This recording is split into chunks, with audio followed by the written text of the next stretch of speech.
Hi, thank you for joining tonight. I know it's a Thursday, and I don't know if y'all are still in the middle of finals and all of that, and of course, the busy application cycle season, but we have a lot to talk about. Um, I would love to know. I'm going to pull up the chat and see kind of where you guys are at in the process right now. Like, are we submitted, close to submitting, working on supplementals, feeling stuck? We've done a few of these webinars now with personal statements and CASPA. So I know we've been checking in, but I would love to know where you guys are at right now.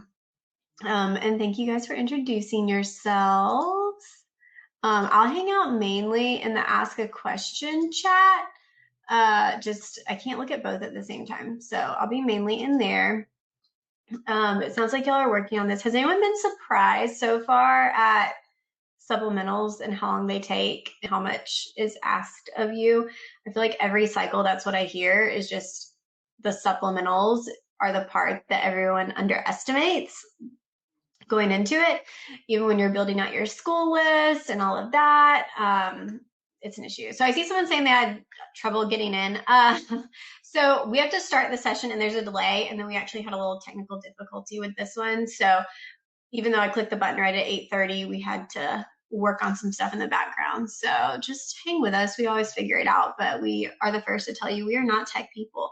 So I'm Savannah. I'm a dermatology PA in Georgia, and I also run the PA platform, which is probably how you found me.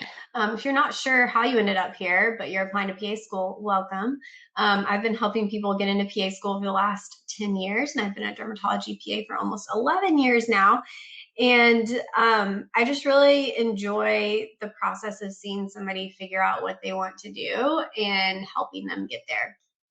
So tonight we're going to talk about supplementals, life experiences, just the essay portion of the application process for PA school. I want to go through a couple announcements and disclaimers. The replay will be emailed out and it will be posted on YouTube. So if you can't hang out with us for an hour, that's okay.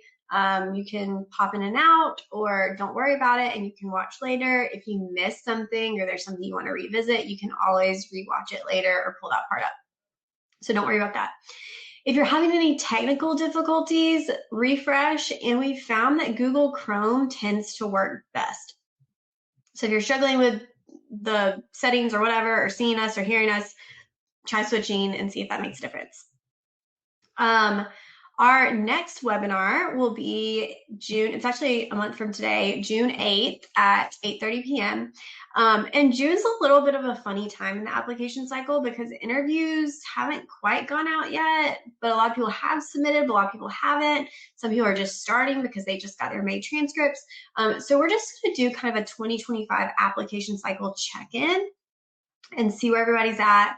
Answer questions about how things are going in that kind of limbo period that we'll be in June. And then after that, we'll start getting into some more interview prep. But if you want to sign up for that, you can. We'll send the link out in an email afterwards. You may see some names popping up in the chat. Emily, Michelle, or Caitlin, they're sharing links. They're helping in the background. So if you see anything from them, it's not spam. You can click on it and you'll be totally fine. All right. Other disclaimers, let me see. So we did get a really cool kind of exclusive deal for you guys that I just shared it on the podcast today. We've shared it a little bit, but Cap Year is an online certification program, and they also do a lot of job placements. They can help you find jobs when you are certified. But if you're like, I don't know what to do this summer, and I think I might need to get more experience, and you're trying to get that certification to get that job, if you're in a gap year looking for positions and all of that, you can do the Cap Year program completely online to get certified as a medical assistant.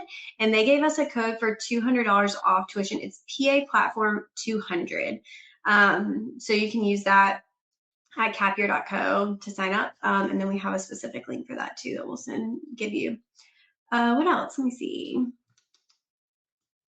Okay, we did set up a couple discounts for you. So the essay editing that we've had, the Help Me code for $30 off essay editing, it is going to end on May 11th. So if you've been thinking about getting essay editing, getting help with your supplementals, we can help edit those. Go ahead and jump on that because that will be going away. But you can use that code Help Me for the essay review.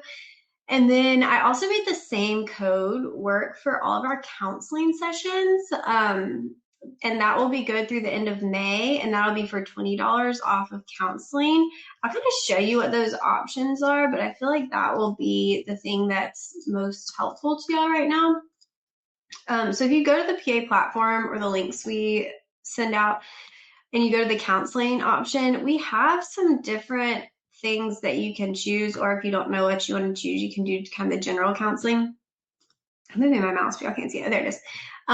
So I think for you guys, this supplemental essay kind of brainstorming strategy, figuring out which essays you can maybe use for different schools could be a good fit, or this CASPA application review. Once you kind of get everything done, if you want somebody to walk through it with you, we will never sign into your CASPA account, but we'll go through the PDF, or you can screen share with us, kind of look at it with you. These are some good options. So again, that code is Help Me for those, and then the code for Capier, I'm putting it in the chat right now, is PA Platform 200. Okay, all right, so we can jump in. Oh, I also need to apologize to you guys. So I realized after the last webinar, I think it was CASPA one, looking back, because we always post clips afterwards, we post on YouTube, looking back, it was giving great information, but super low energy.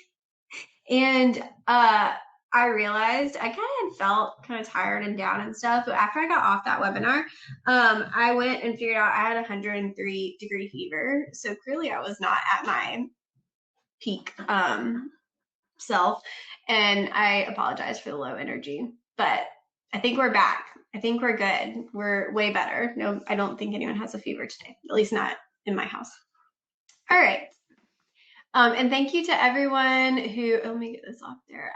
Thank you to everyone who shared their essays with us. We have some really good essays to go over and to talk through as far as life experiences and supplementals. And if you did submit and yours didn't get edited, be on the lookout on YouTube. We're doing a series of editing on there, so you may see it on there, and we'll make sure we change anything that's identifying. But I think there's so much value in hearing other people's stories and getting feedback and hearing how feedback works for other people, because it might make you think about things that you just have never even considered in your own essays, or ask questions that maybe you haven't thought about. And that's something we see in Pre-PA Academy, kind of our group coaching program, through feedback from others and questions from others. So I just encourage you to try to see the value in that and see how different things might apply to your own story. Okay. Thank you, Amber. I'm feeling so much better. Awesome. Okay, let's get into my essays. So let's talk about the life experiences essay for just a second. I'm gonna pull it up on CASPA actually. So a little background on this essay is that the life experiences essay was kind of a surprise that was added last cycle. And we weren't quite sure like who asked for this, where did it come from, who wanted this. But it did something very interesting because it kind of solved a problem in CASPA where there are a lot of times that you feel like you want to provide more information than what you can put in your personal statement, or you need some context, but there's just not room. There's not a good spot to do that, and you're limited by characters. So the life experiences essay last year kind of allowed for that, which was helpful. Let me pull this up too. And we did a YouTube video on it. And then trying to see where that is. So they changed the prompt a little bit this year. And so that was interesting. They kind of made it a little more broad. Let me add this to the stage so y'all can see it. It's not working. No, let me share it with y'all. Check them.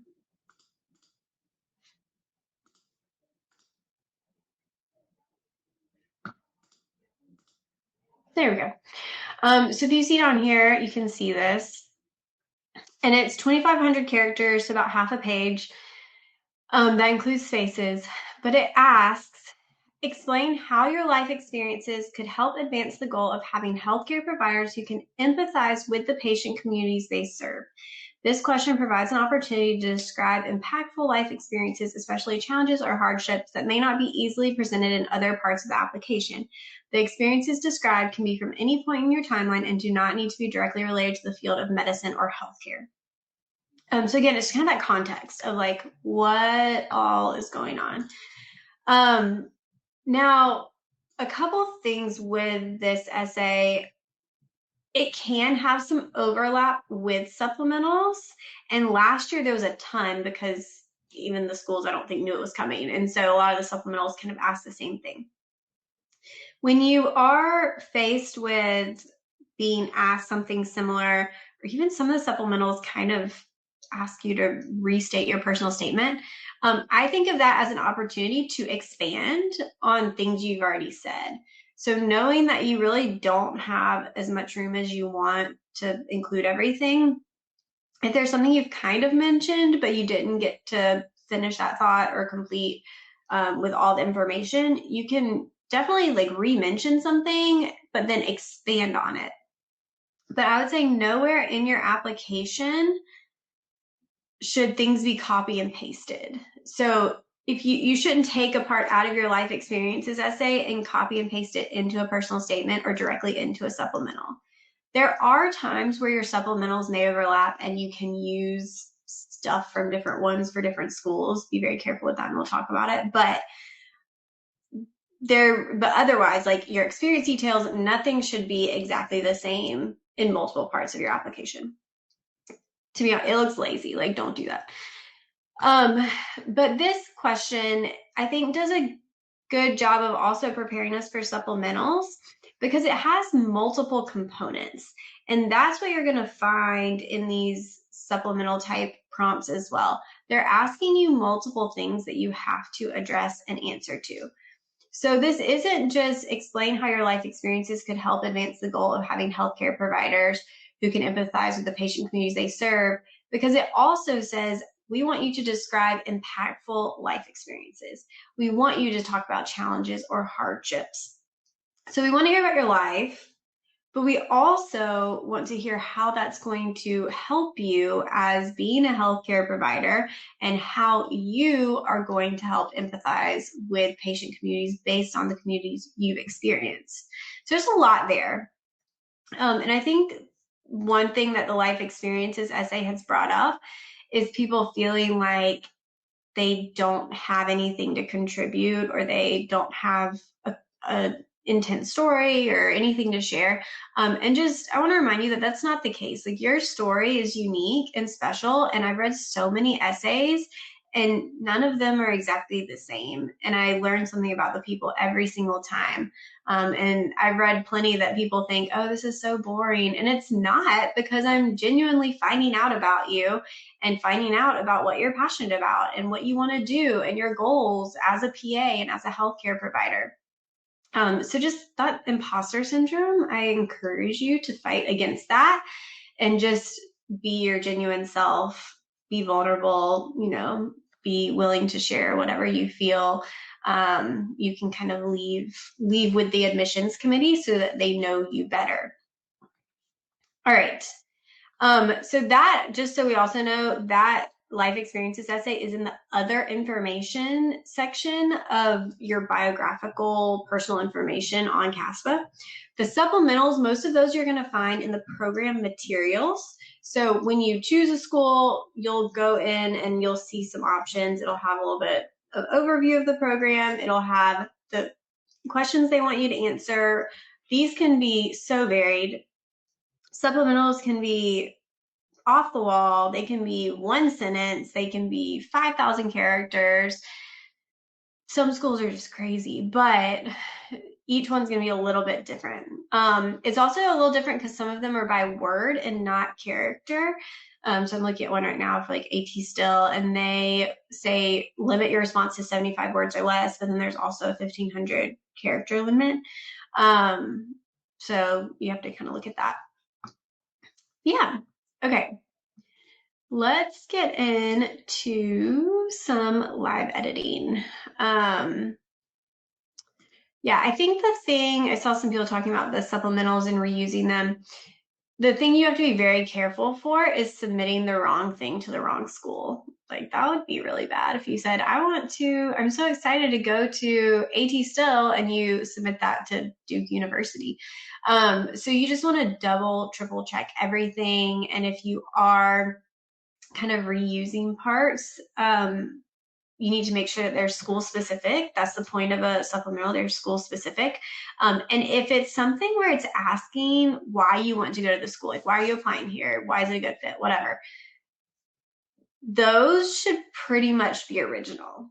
Like you really can't say the same exact thing for probably 5 different schools about why you want to go there. And I know the mission statements can be similar and the curriculum can be similar, but I would encourage you to try to make those unique when it is something school specific. If it's asking about grades, like this one here, if there's any information or context from your transcript that you would like to share with us to help us better understand your academic journey, okay, like a lot of those might be the same, but otherwise, you need to make it unique. And I should have shown this, which now that y'all are in there, you probably don't need this quite as much. But if you see any issues, let me know. We have not gotten to updating this yet. That will be next after another project that we're on right now. But on the PA platform, we have a supplemental library. And so you can kind of see, like, and if you're somebody who's not applying this cycle, you can come in and see some of them may not have stuff, but it'll have previous year prompts. And these can change, but it can kind of give you an idea of what other people have had to answer in the past if you do want to get ahead and try to like take a look at stuff. So we'll be updating those soon. Okay, let me get this up for some live edits. Oh, so this is a good question. What if the school gives you 9,999 character limit and asks what you would like admissions to know? I don't think they want you to write 10,000 characters. It's not that much. It's like 2 whole pages. But my rule of thumb is if you have that kind of unlimited limit, probably no more than a page is adequate. You know, if you have a page worth of stuff to say, that's awesome. But more than that, you probably don't need. Okay. Let's get into editing. And this won't be quite as crazy in depth as I do if I'm like truly editing, because I want to get through a lot. But I have a couple life experiences essays, and then we'll get into some supplementals here. So, life experiences. The very first thing I'm going to do when I read an essay is check the character limit. Or the word count, yeah. So this one has 1,867 characters, and that includes spaces. So we're good. That's under 2,500. That's great. And let's keep that prompt in mind of how is this person going to advance the goal of healthcare providers providing empathetic patient care to different communities, okay? The other thing I do typically first is fix the formatting. So we've talked about this in like our personal statement webinars, but in CASPA, you can't use tabs. So you do 2 enters instead so that it looks better. If it's just one big block of text, y'all, this is so hard to read. It's probably one of my biggest pet peeves when I see this on an application or get that submitted for editing. Like, remember that the admissions people are reading hundreds and thousands of essays, so be kind on their eyes, okay? Yeah, y'all can totally still submit for live editing for YouTube. The form I actually posted on Instagram today in stories, and I think we emailed it out too. Okay, y'all may have read over this a little bit. We're gonna read it out loud as we go. Growing up, I rarely went to the doctor's office. I grew up in an immigrant household where my parents had trouble communicating with providers in English, so visiting the doctor was often the last resort. That's interesting. As I grew older, I found myself translating for my parents to make sure they understood the provider's instructions.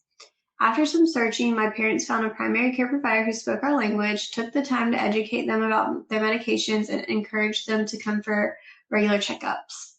So I like, this is like a very personal start, which I enjoy. I'm gonna get a little nitpicky here with some wording.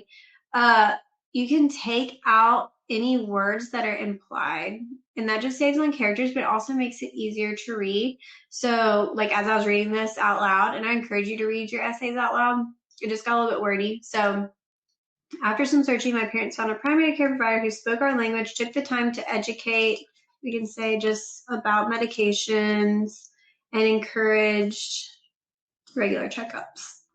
Do y'all see how that just kind of like simplifying makes it flow better?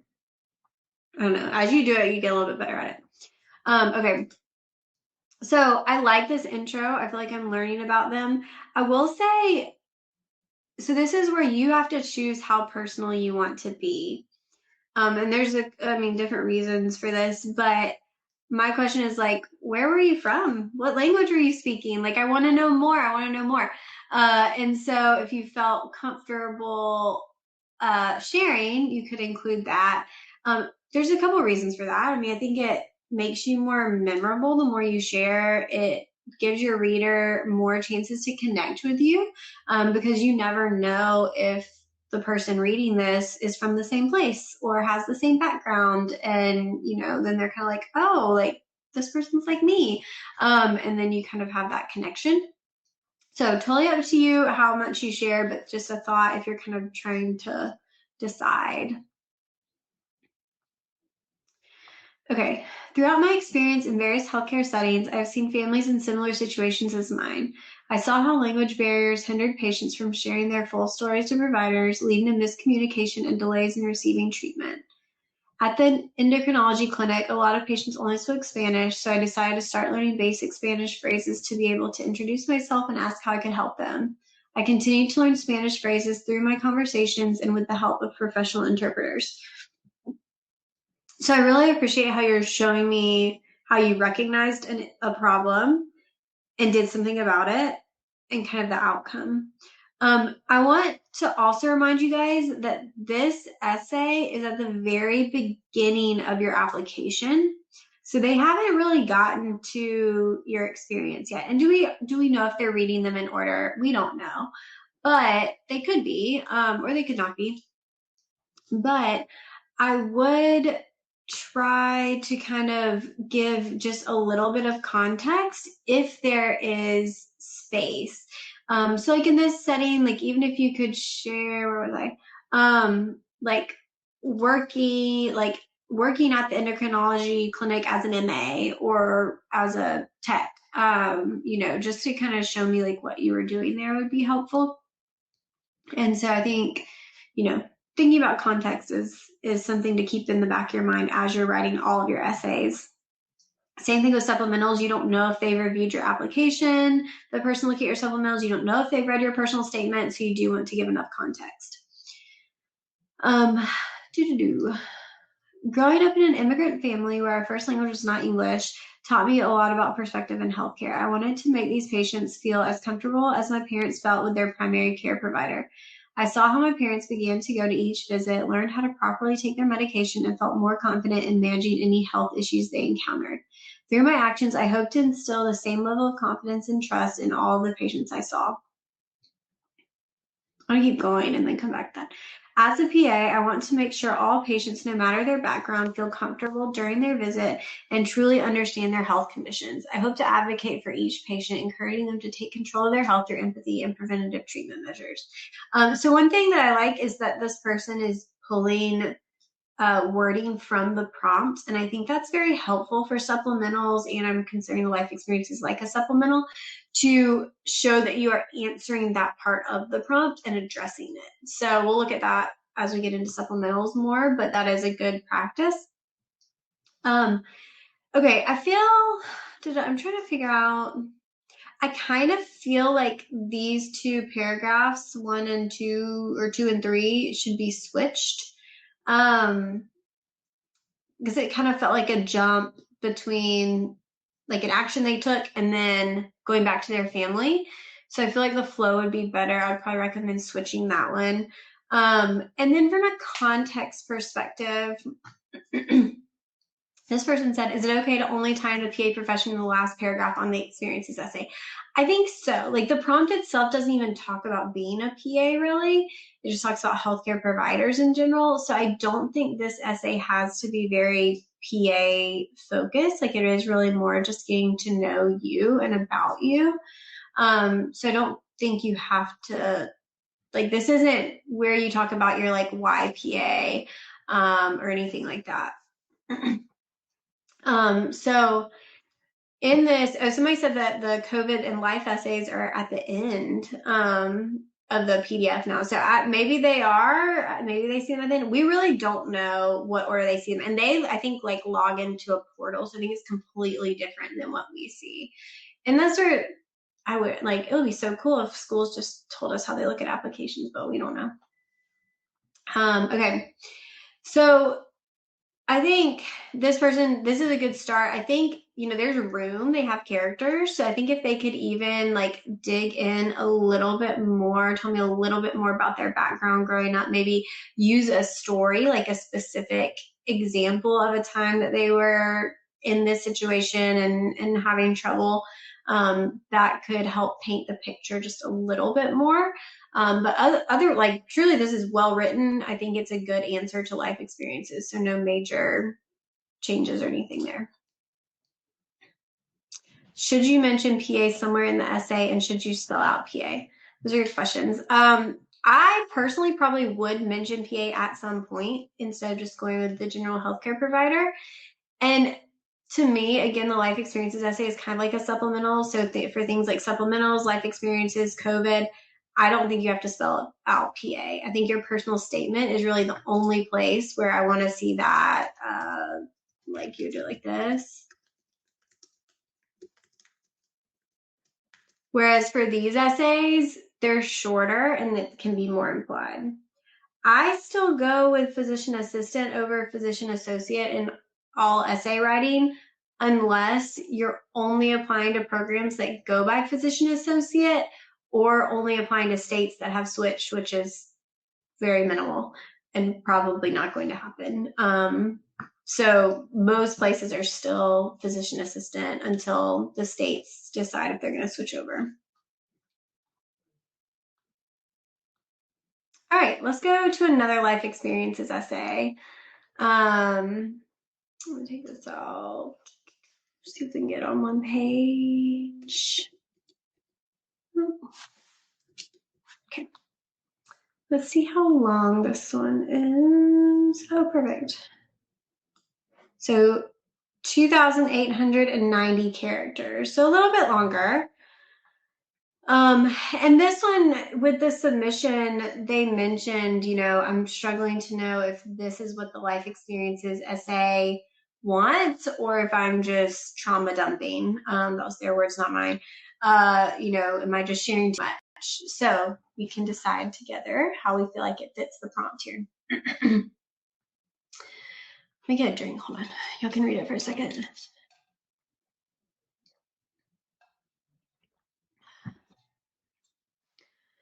Okay. And we're going to also focus on trying to shorten a little bit here. The average 11-year-old girl is experiencing her first year of middle school. She is having play dates and sleepovers at her friends' houses. Her greatest concern in life is deciding which nail polish color matches best with her outfit of the day. At 11 years old, I was laying in a hospital bed with a nasogastric tube down my throat. I was having meetings with therapists and doctors at an inpatient treatment facility. My greatest concern in life was whether or not I wanted to eat my next meal. People say that trauma experienced early on in life can cause a person to grow up faster than they should, yet I am grateful that I even had the support and care that allowed me to grow up. Wow. That is like a very powerful intro. Let's keep reading because that definitely makes me want to hear more. I was in the hospital for 10 days for an eating disorder during the season of my life where I should have been looking forward to moving up to the 6th grade. I do try to avoid contractions. I was diagnosed with an eating disorder, depression, and suicidal ideation, and severe obsessive compulsive disorder, and spent the summer of 2014 in an intensive inpatient treatment center. During that period of my life, food had lost its pleasure. It wasn't until I was standing in the shower one evening and I noticed my ribs and hip bones jutting out did I accept that I needed help. The treatment facility was located in another state, so my mother and I took residence in the Ronald McDonald House near the hospital. I spent months there. Most of the time, I felt like I was in a trance from the antipsychotic medication my doctors had me take. Slowly, through the combined efforts of doctors, therapists, and the relentless love and support of my parents, I began to heal. I still remember the day I got into the car at the treatment facility's parking lot for the last time. The desires I had to end my life became quieter, and I was able to return home with a sense of hope. So this, like, I appreciate how personal this is. Let's keep going, and then we'll come back. Being able to look back now on my experiences has been a process, one that I continue to work through with a therapist. I didn't know it then, but the resilience I had in knowing that deep down I wanted to get better was still there. The collaborative approach to my rehabilitation was critical as it took multiple team members from across specialties and talents to hold my hand through that trial. I remember encountering very kind nurses and doctors during my stay, and I always whisper a prayer of thanks for their contributions to my care. Through my trauma, I'm able to come out stronger. I also have the ability to empathize deeply with those experiencing some of the lowest moments of their lives. This attitude that I have towards the hurting will only benefit me as a physician assistant, particularly since I would like my focus to be providing care in a hospital setting. Maybe one day I'll look into someone's face and see my 11-year-old self crying out for comfort and help. When that time comes, I'll be prepared to answer. So sweet. I want to highlight something here. I feel like this statement, did that work? Here is kind of the crux of this essay, where this to me is really like sums up what the prompt is about. So let's take a deeper look at kind of how we got there, because I feel like, again, this is the stuff that, I mean, could this be in a personal statement? It absolutely could, especially if this experience is what brought someone to medicine or to becoming a PA, then absolutely it could be in there. But that's also like you're not really going to have space to expand the way you'd want to. So even if you mention your own medical personal experiences in your personal statement, using the life experiences essay to expand on them is a great place to do that. So I think unfortunately we're going to have to shorten some of the story portion of it because we've got to get it shorter by about 300 characters, and I almost want more expansion here, just a little bit. And once again, this is very well written, excuse me, so I can tell that I just can tell when y'all worked really hard on your essays. Okay. I probably would say we could shorten here and combine. Thank you, Lily. Thank you. It's very first year of middle school. I would say like, and having sleepovers. Let me do the track changes. That helps. Hold on. Okay. Her greatest concern, we can take that out. Is this a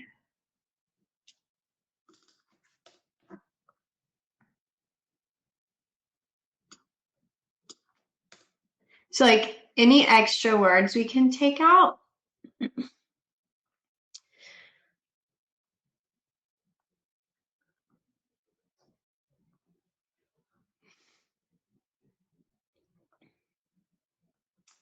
So like I almost feel like we could even take out this sentence because it's a like you do get personal, but it's a little bit more of a generalization, and I think it's going to flow better into the next part if we don't have like a summary sentence here and we just continue with the story, and that gives you 189 characters. Like that's significant.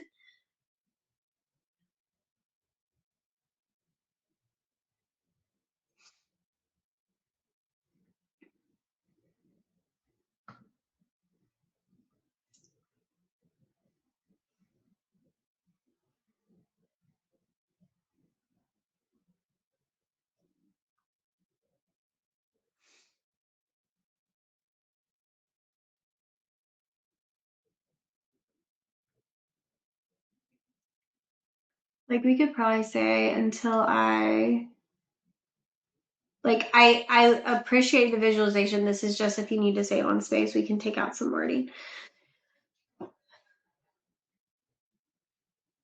So personally, if we go like, is this too much? Is it trauma dumping? Whatever. Personally, I don't think so. I think there's so much value in sharing your own personal experiences and how that will impact how you take care of patients.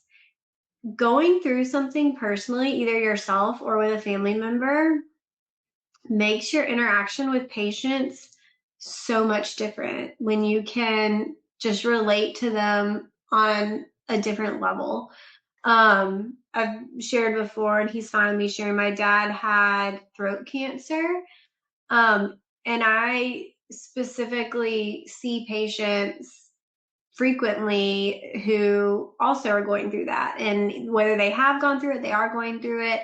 I'm able to connect with them differently because of that shared experience. And even their loved ones going through it and having to adjust what they eat and if they can eat, and the radiation's terrible and all this, like we can talk about those things in a different way. So no matter what you've been through, you probably have something like that where you, because of an experience, will be able to relate to patients differently. And that's what we're trying to point out here and to share.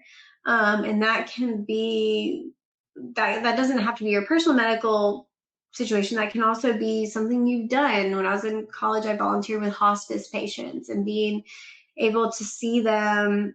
The ones I worked with were in a nursing home setting, and honestly, it was a very sad place. No one really visited. It was very dark. And so just being able to see kind of what they were going through, and knowing that a lot of my elderly patients live in similar situations, gives me a different perspective when I see them now. And I had a preceptor, and this getting a little on a rant, but I had a preceptor one time who told me, while I was on rotations in PA school, he was like, when you see patients, you might be the only person they talk to that day, or the only physical contact they've had with someone in a day, a week, a month. And he said, I always, as long as the patient's okay, that tried to lay hands on a patient, like just a gentle like shoulder tap, thanks for being here, pat their hand, like something just to kind of give them that physical connection more than, let me look at your skin, let me dig through your hair, which is what I'm usually doing.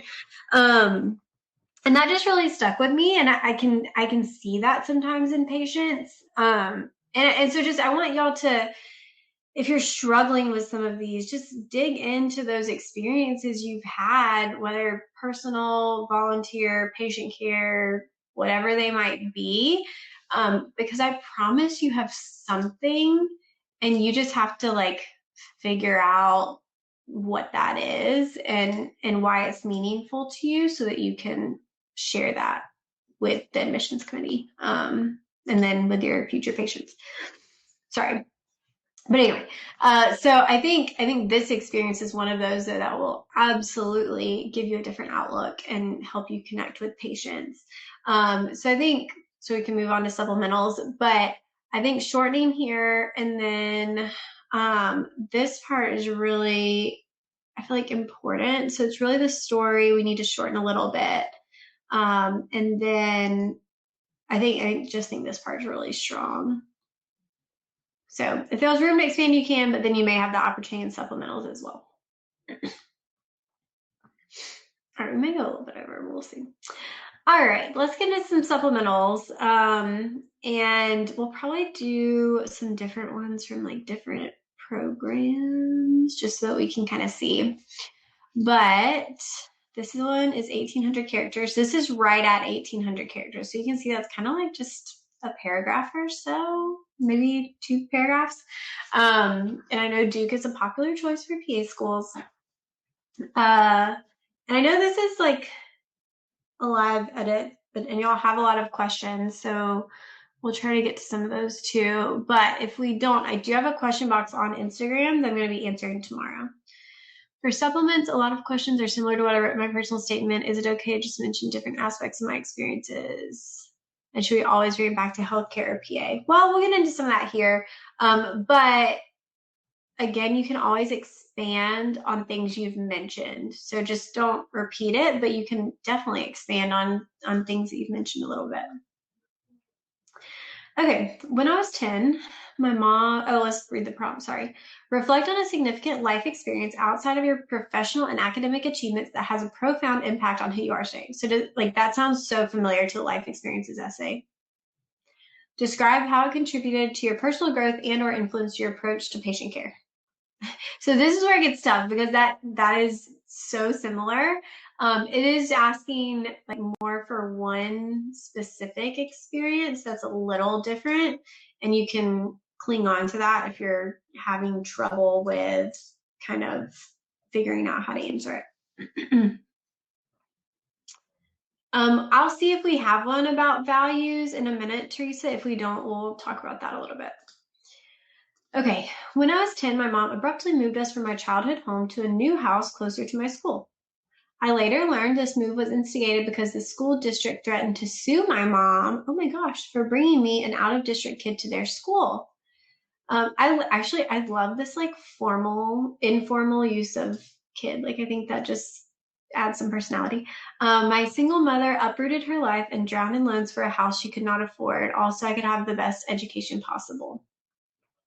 I feel like as a parent, choosing education, that's something we're struggling with right now, like is the hardest decision that you ever do. So I feel like I relate to this, which is what you want to do. You want to make your reader relate to you.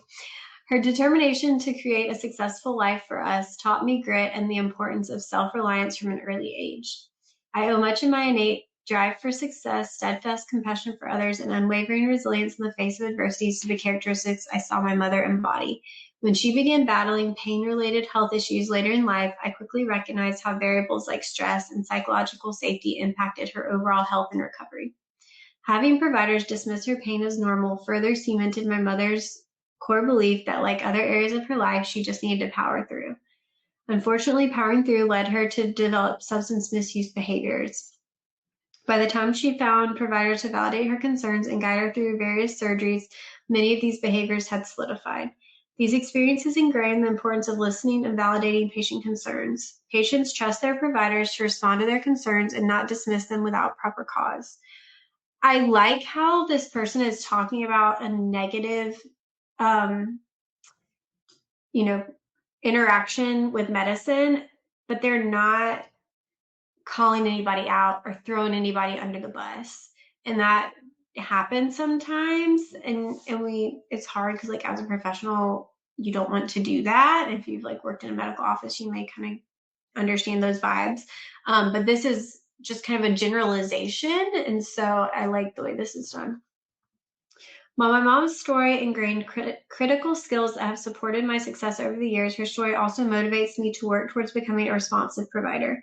I'm confident through Duke's program, I will gain clinical competency that complements my current skill set for supporting the exploration of patient concerns and advocating for their needs.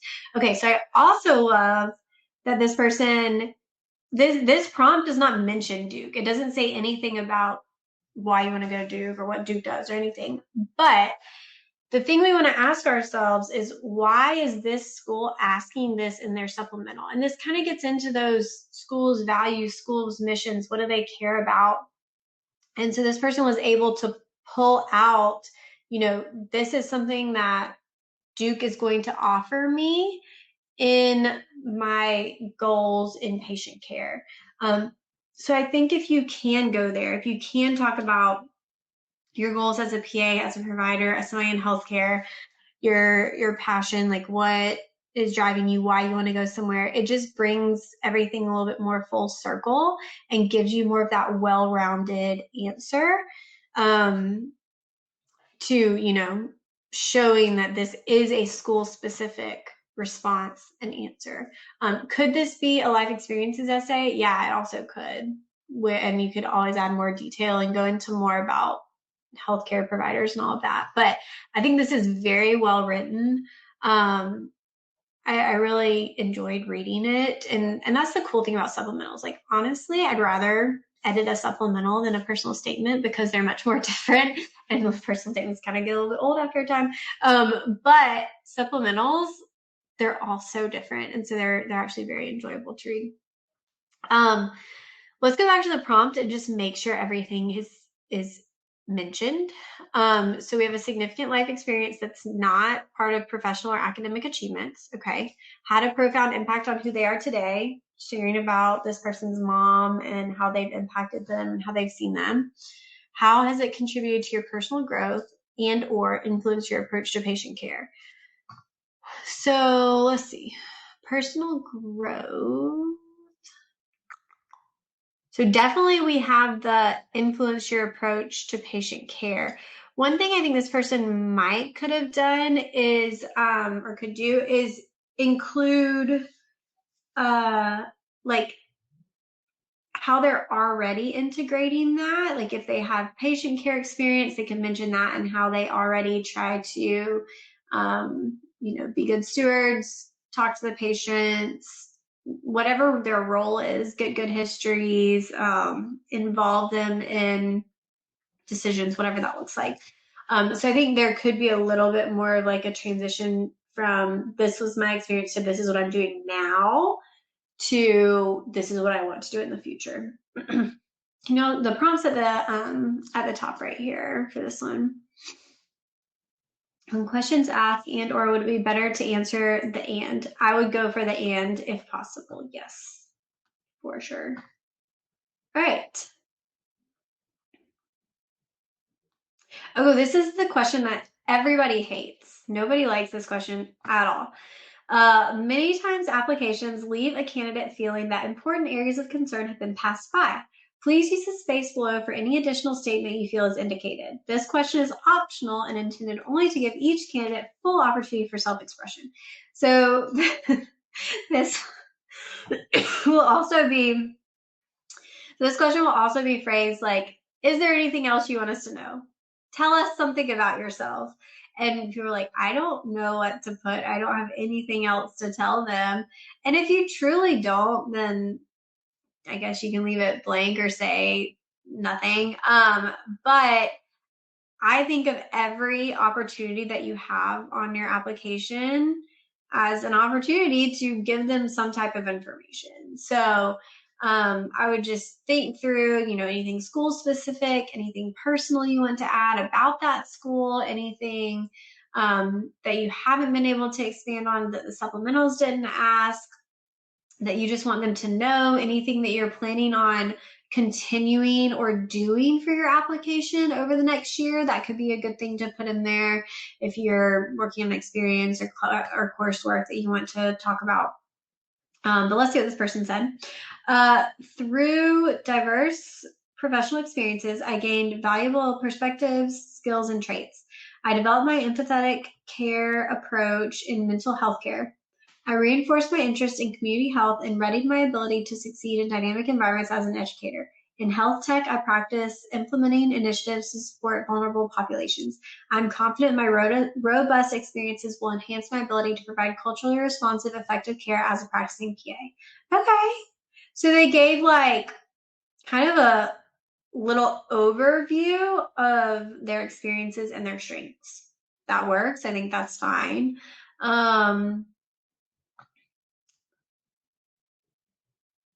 Let's see if anyone asked about this one. So yeah, I think that's adequate. But again, like this is your opportunity to share more personal stuff, share really just anything that you feel like is not on your application that you want them to know. So somebody asked, Abigail asked, what should I say if there's a required supplemental question that asks me to describe if I feel any grades do not reflect my mastery of course material, but I have a 4.0.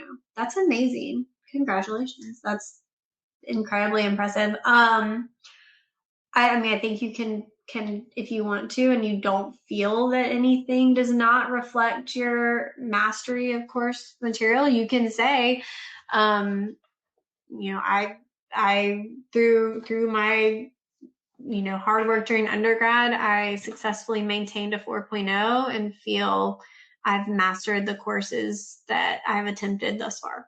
I don't know. So maybe it's just like a statement to let them know, because they may not have seen that part, but they're probably not going to be worried about that.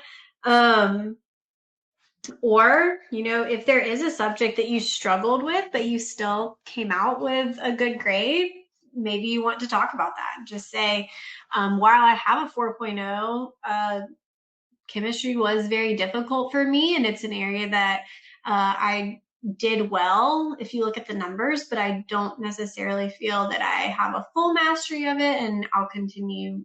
You're not going to continue learning that in PA school, but it taught me how to study, so I was able to achieve that grade.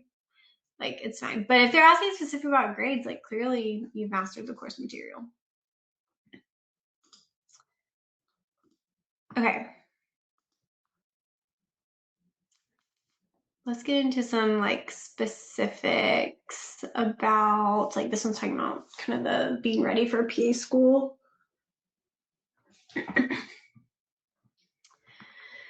All right, Kelsey, yeah. Describe your readiness to engage in our PA program.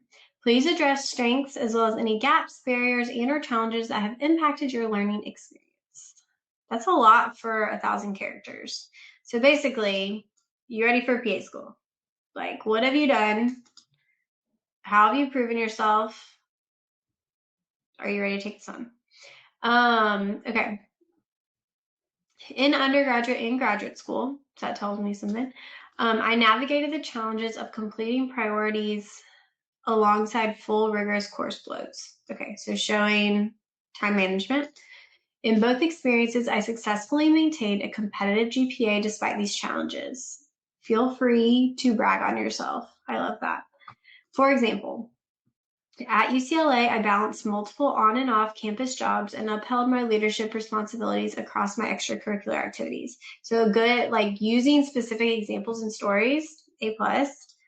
At Johns Hopkins, I managed the demands of graduate school, full-time teaching, Teach for America responsibilities, and a part-time job. Okay, it's a lot. Good job. These academic experiences highlight my readiness to engage in the Duke Physician Assistant Program. School specific. I know how to prioritize my well-being to ensure sustainable success, leverage available resources when I need help, and structure my time effectively. Despite having a gap between my time in academia as a student, I am confident in my ability to be successful given my proven track record of success thus far. So reading that, do you feel confident that that person is ready for PA school? Because I do. Reading that, I'm like, oh, okay, like you've done a lot. Great job. I think you can take this on. I think, if you have had any issues, you could highlight those, but it's not necessarily asking for that. It's asking for showing your strengths. Mainly, I mean, it says gaps, barriers, or challenges, but we want to know how you overcame that and how you have prepared. You could also maybe bring in some school-specific stuff. So let's say that a school has a specific teaching style. Maybe you want to say that you succeed in small group based learning based on your experience at whatever school, and that helps you know that you'll be able to succeed in the PA school because that's what they do. Or if it's like a smaller class or a bigger class, that those things, like you're choosing an environment that you know helps you succeed. Those are things that you could highlight as well. Someone said building off Abigail's questions, some of those questions are optional. If they don't really apply, should we still answer them? No, I mean, if they 100% don't apply, then you don't have to answer them. But yeah, that was a good answer. Those are a couple ways that they could potentially expand. So this is about like, I mean, similar to YPA. Let's see what else we got here. Okay, so I saw somebody ask about conflict and whether, like, if you're asked, tell me about a time you had a conflict, should that be personal, academic, healthcare, any of the above? So you get to use a lot of discretion and, what's the word? Like your own interpretation with these questions. And that goes for your essays and for interviews. But not everything has to be medical or patient care related. It can totally be just something random or personal or academic.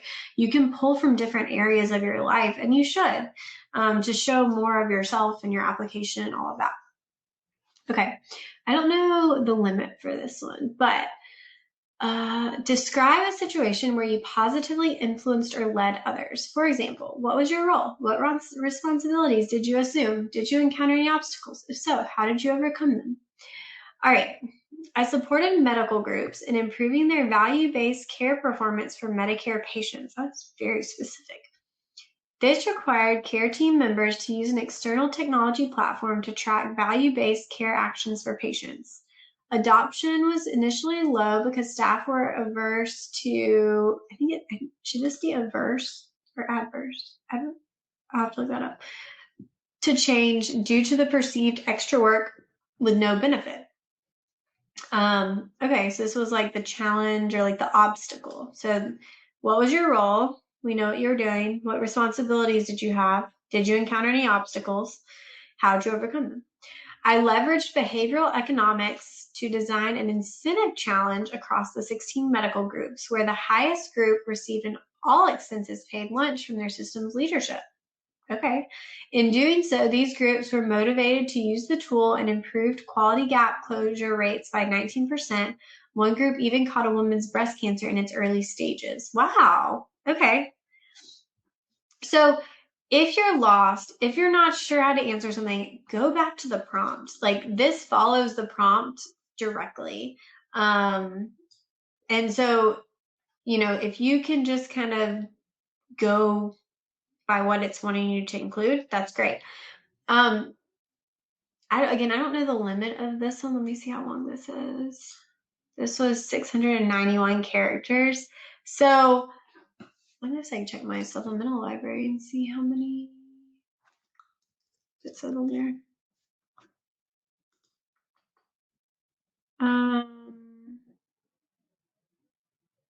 700 characters is the limit. Okay, got it.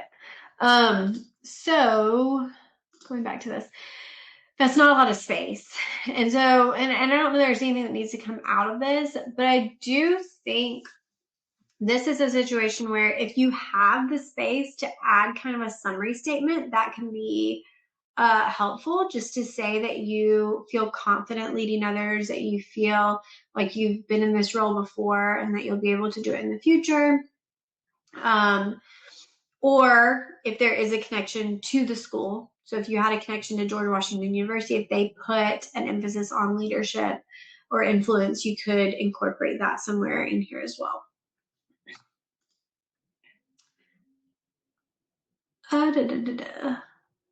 Yeah, so Gabby, that's what I said. It can be clinical, work related, academic, personal. It doesn't matter. It doesn't, like, you choose where it comes from.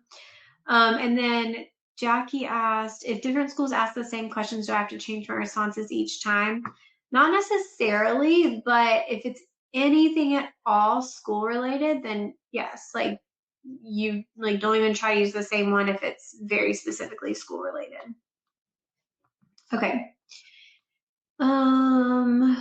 So these are the ones that are kind of annoying. So describe a service activity or activities you have provided to a community or organization. How has your involvement contributed to it?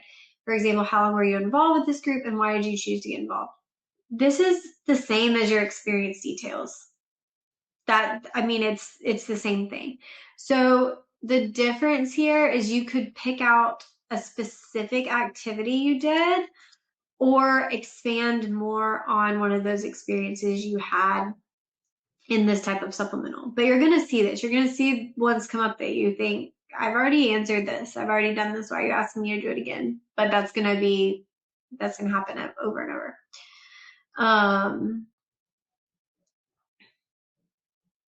Okay. Describe an interaction where you were involved or witnessed an act where an individual or group was being treated unfairly or discriminated against. What did you learn from the experience? So these are more of like your ethical type questions that you may see just kind of either in, supplementals or interviews. Okay. A teacher brought up a student in admin meetings. I'm assuming like we have a little context of this person to teach for America. So I'm assuming this is that setting. I'm not for sure. Using phrases like bad behavior and disruptive. Research shows these words are commonly used against young Black boys. I noticed this student was frequently in the principal's office during his period with this teacher. He said his teacher disciplined him like this when he talked in class. When I inquired further, I learned he struggled with history and often asked his peers for help to keep up. I felt it was unfair this student was now missing more minutes of class time because their teacher mislabeled their collaborative choices as disruptive. I encouraged this teacher to adjust their perspective and support controlled collaboration. So it's very well written. Let's see if we've answered every part of the prompt. So describe an interaction that you were involved with, and we kind of know the context, where someone was being treated unfairly or discriminated against. What did you learn from the experience? So that's the one part that I'm not sure if was completely answered. Like one little summary sentence would have probably helped. Let me see. That's 697 characters though, so that's tough. Like that's not very much space. But I think a summary sentence of, I learned that speaking up and being encouraging can have a big impact even on just one person in a workplace. And so maybe something along the lines of how what your takeaway was for the future, and thinking about making that connection to how it's going to help you in a healthcare setting where you may see similar interactions or individuals or groups or either coworkers, patients, whoever being treated unfairly. So that would be really the only kind of thing I would try to add. So then we may have to summarize and try to cut some of this down into like a slightly shorter story.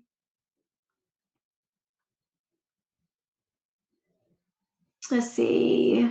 When you receive constructive feedback, so that's kind of similar, like it could be academic, medical, whatever. Utilizing support, okay. Same thing with this, describe how you respond to a stressful situation. So this is one that has like a lot of supplementals, but they're shorter. And so this is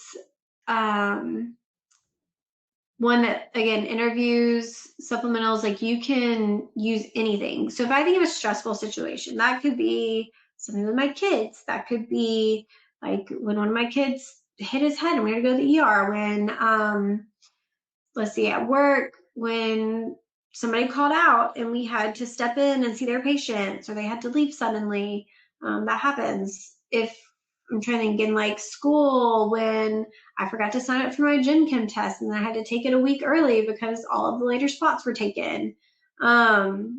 It's how you interpret it, but the most important thing is what you learned from the situation. What did you learn about yourself? What did you learn about things to do in the future to not be as stressed out? What did you learn about stress management?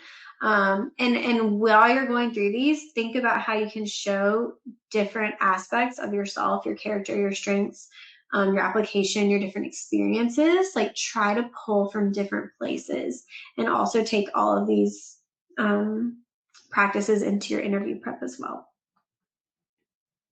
Okay, I know we're going over, but I want to see if there's any like other crazy stuff or any about values. I think we have bugs or birds are running into my window. I don't know which.